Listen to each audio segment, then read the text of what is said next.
Most people seem to think that the only reason that they can't build wealth is because they have a low income. And yet, I've met people making $80, $90, or $100,000 a year, and they're still not even on track to retire. And then on the flip side, I've even met people who make half of that, maybe only like $40, $50, $60,000 a year, and they're on track to retire even early, in their 40s or 50s. So this must mean that your income level isn't the most important deciding factor in actually building wealth. And that's what I wanted to talk about in this video, why your income doesn't actually matter for reaching financial independence. I'll talk about why reducing your expenses is actually 25 times more powerful than just chasing a high income. I'll explain why building wealth is easy for some people and extremely difficult for others, and the advantage to building wealth that us young people with low incomes actually have over everybody else. And I'm not sure where I heard this metaphor from, but building wealth is like filling a sink with water.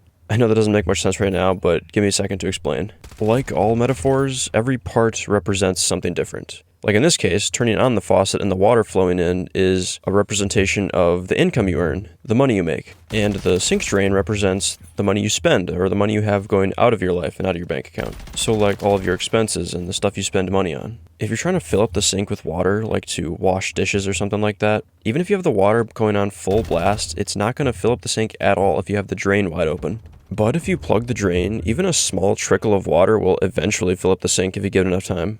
And our personal finances work exactly the same way, like your income being the faucet and the water, and then your spending being the open drain. And financial freedom, which is a big topic for this channel, is really just acquiring a lot of savings. And saving money is impossible if you're constantly losing a little money here and a little money there through spending. And this goes back to the point I made a minute ago that the amount you earn really doesn't matter all that much for reaching financial independence.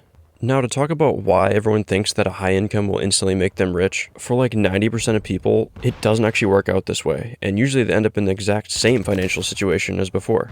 And really this just happens because of something called lifestyle inflation. As your income goes up, your spending also goes up right alongside it. Like once you get the new job or the big raise, you want to go get rid of your boring, paid-off, functional car for a fun sports car, which is what a lot of car enthusiasts like myself tend to do. Or they stop living with their parents or with roommates and move into the nice but expensive apartments by themselves. I think you can see a million ways how people who earn more money could spend more money, and that's why a lot of people earning $100,000 or more a year are still basically living paycheck to paycheck.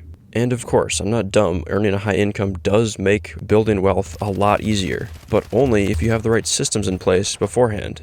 If you don't have a system to save, all the extra income you make just ends up becoming extra spending money, but not actually extra wealth. And back to that stupid metaphor, all that income or that water coming into your sink is pretty useless without first having a system to stop it, which is your drain.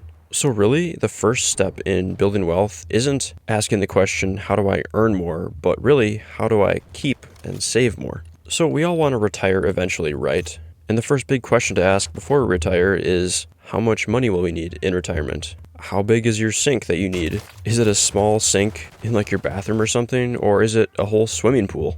Retirement planners will tell you need about 25 times your annual spending to save up enough for retirement. So for example, if you want to spend $100,000 a year in retirement, you're going to need about $2.5 million saved up. And of course, the bigger that number, the longer it's probably going to take you to save up for it, and the longer it's going to take you to retire. But here's where it gets interesting. Since you need 25 times your annual spending saved up to comfortably retire, for every dollar that you cut from your spending is actually $25 less that you'll need to save.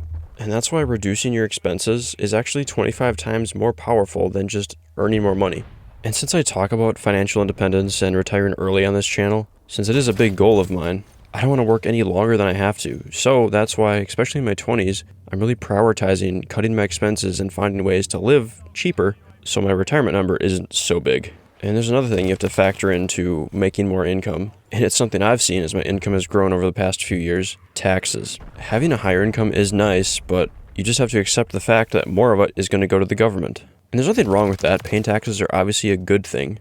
But eventually it gets to a point where your hard work gets diminishing returns. The more money you make, the less you actually get to keep and use to save for your retirement. From the experience of people I know, the sweet spot probably for income is probably between $80,000 and $160,000 a year. But that's just a rough estimate, and it could vary a lot. But anyway, my point here is that I am chasing a higher income, but at the same time trying to keep my expenses as low as possible to get the benefits of each. So what's my final takeaway from this video? It's cover your sink drain and cut your expenses before you focus on pouring in more water and turning the faucet on, as in increasing your income more. In real life, and what I'm trying to do right now, this means work on your savings rate early, especially right out of high school or college. If you're on a low income, that's perfect, because building these habits now matters way more than chasing a high income without first controlling your spending. Because really, that's the goal for this channel. We're going to be working smarter, not harder, and letting our money work for us on our journey to financial independence. And that's the message I want to spread to as many people as possible. Building wealth doesn't have to be difficult. Actually, it's quite simple. If you guys made it this far, I really appreciate you. I hope you enjoyed the video. If you did, drop a like down below, hit that subscribe button, and I'll see you all in the next one. Adios, guys.